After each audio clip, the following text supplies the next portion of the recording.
15 years from now, when you see this 2012 Chevy Cruze while sitting in traffic, I wonder if you'll chuckle at the Eco badge.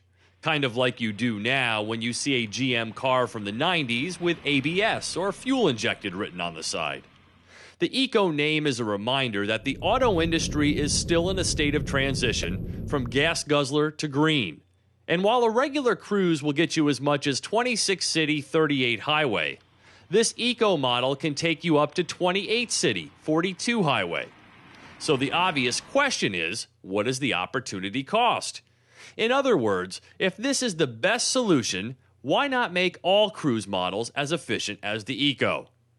Though the Eco is available with an automatic, this 6-speed manual returns the highest MPG numbers. So difference number 1 comes in transmission gearing.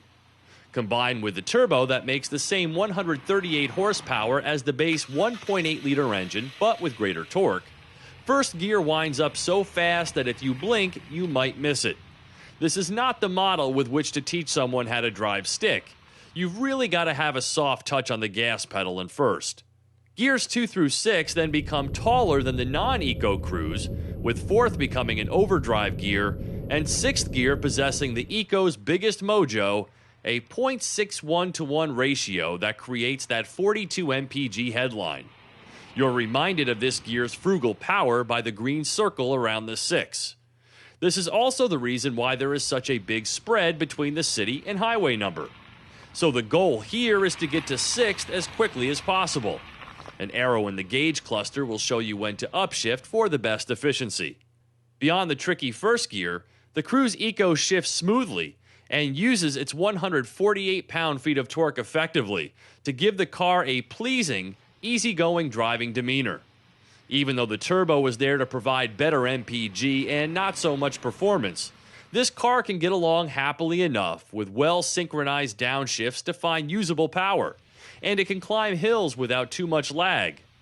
I found myself frequently checking my mileage with the various gauge displays, and while I wasn't exactly hypermiling, I did try and drive with the mindset of the typical Cruze Eco shopper and netted an impressive 40 mpg for the week, even with a majority of city-type driving, by always getting right to 6th, which has no problems driving along at 40 miles per hour. Overall, the Eco blends the refined driving attributes of the Cruze, excellent steering, quiet, and comfortable ride, with fuel-saving tricks like low rolling resistance tires, a smaller gas tank, and numerous aerodynamic tweaks to allow this model to cruise for 500 miles between fill-ups. So what do you have to give up? Well, the Eco stick shift misses out on the more sophisticated rear suspension and some of the noise-canceling technologies of the regular Cruze.